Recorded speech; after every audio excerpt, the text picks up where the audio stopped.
So what were we trying to do with the Natural Product Updates app? Okay, a lot of chemistry gets published in a month. A lot of stuff on natural products. And if you tell me that this month was published stuff on brevetoxin, Taxol, saprononin B, hexamethyl chicken wire, those names mean nothing to me. But if you show me the chemical structures, and I'm interested in particular skeletons, I'll be able to figure out very quickly what I want. So by taking the chemical compounds that are associated with an article out of Natural Product Updates, and pushing out the database of chemical compounds for me to review quickly, I'd very quickly be able to look at skeletons, particular types of compounds that I'm interested in, because the language of chemistry to a chemist is chemical structure primarily. That was why we tried to do it.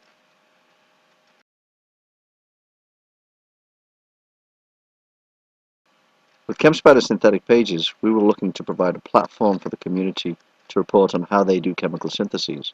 The ChemSpider database has millions of chemical compounds on it, but people were telling us they would like to find out how to make those chemicals.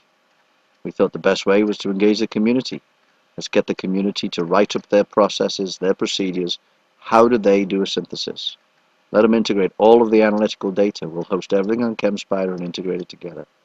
But ultimately, it's a micropublishing platform for the community to report on their work.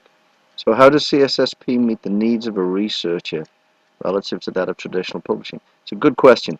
So not all science that we do is going to be published in mainstream journals. There may be some very basic reactions you do, some very basic analyses you do, maybe simply a structural elucidation of a compound where you bring the data together and analyze the data. You won't necessarily want to report it in a mainstream journal.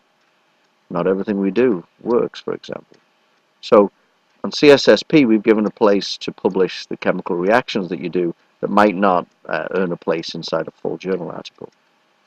This can be also true for very many other forms of micropublishing. We see ourselves setting up a whole series of these in the future. So think about how much science never gets published, might not even make it into a thesis, but still is valuable science to share with the public. Why not? It seems like the right thing to do. Micropublishing and serving the future needs of the researcher. We expect urgency nowadays. We expect to find information very, very quickly, the latest information up to date. With a thrust towards open science, the time is coming upon us where we expect to be able to communicate results very, very quickly.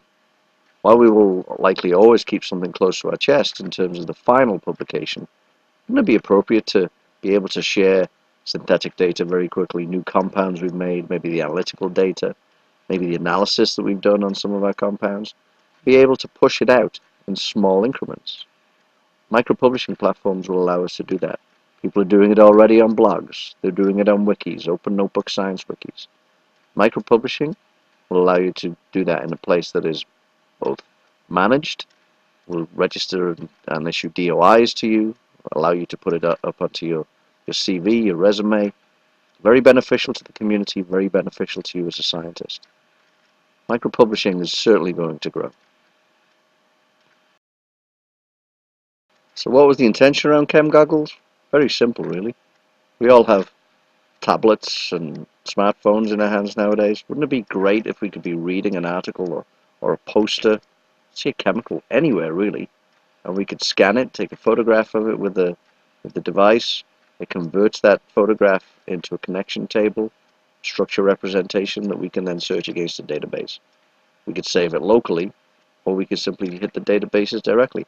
Imagine searching ChemSpider directly from a paper simply by taking a photograph. Everybody we suggested that to said that would be great. We went off and tried to do it. It's primarily the reason to do it.